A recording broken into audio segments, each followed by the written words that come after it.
여러분, 기독교의 영성은요, 하나님과 깊은 관계를 가지는 거예요. 하나님 없이는 영성을 얘기할 수가 없어요. 오늘 다니엘의 영성을 두 가지로 생각하는 가운데, 먼저는 마음이 민첩함의 영성입니다. 마음이 민첩하다는 것은, 민첩이라는 말은 굉장히 빠르다 그런 얘기예요. 그러니까 마음이 빠르다는 게 뭐겠어요?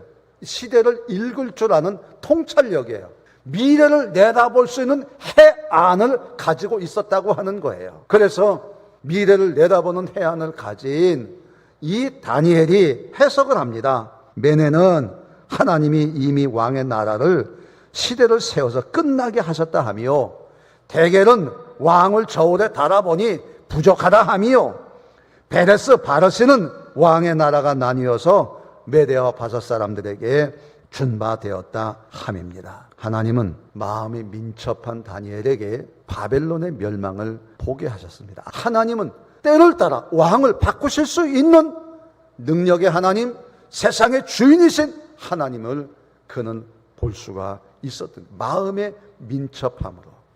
그래서 그가 충성했다 그러는데, 물론 다리오 왕에게 충성했습니다.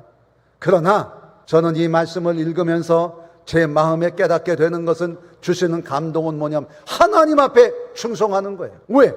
눈에 보이는 왕들은 다 망합니다. 새로운 왕이 세워집니다. 누구에게 충성하겠습니까? 하나님에게 충성하는 거예요. 그런 영적인 해안이 그에게 있었다고 하는 거예요. 사랑하는 여러분, 우리에게 가져야 될 영성은 마음이 민첩하여 충성함입니다. 우리가 이 시대를 바라보면서 하나님이 어떻게 이끌어 가시는가, 이것을 바라보면서 충성하는 여러분에게 하나님의 크신 은혜와 축복이 함께하기를 주의 이름으로 축원합니다. 다니엘의 영성 두 번째는 기도하는 영성입니다. 그냥 단순히 기도의 영성이 아니라 기도를 행동으로 옮기는 영성이라는 그런 얘기죠. 여러분, 기도라고 하는 거는요, 여러 가지 기도에 대한 표현이 있어요. 기도는 대화다, 하나님과의 만남이다. 오늘 다니엘의 기도를 통해서 다시 한번 깨닫게 해주시는 건 뭐냐면, 기도는요, 믿음으로 그림을 그리는 거예요. 성령이 우리에게 임하실 때 주의 이름을 부르는 자에게는 하나님께서 뭐를 주세요? 그렇죠, 꿈을 주시고 환상을 주시고 비전을 주시는 거예요.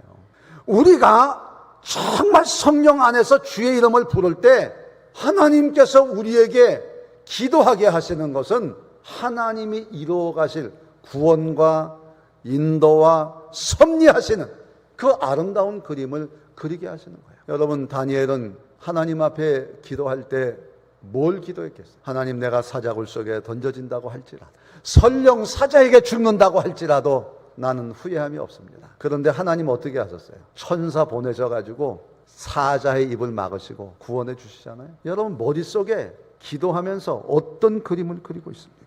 성경은 다니엘이 9장 20절에 다니엘이 기도할 때 내가 기도할 시작 즈음에 명령을 내렸으며 이제 내게 고하러 왔느니라. 너는 크게 은총을 입은 자라. 그런즉 너는 이 일을 생각하고 그 이상을 깨달을지니라. 기도할 때 하나님이 찾아오셨다는 거예요.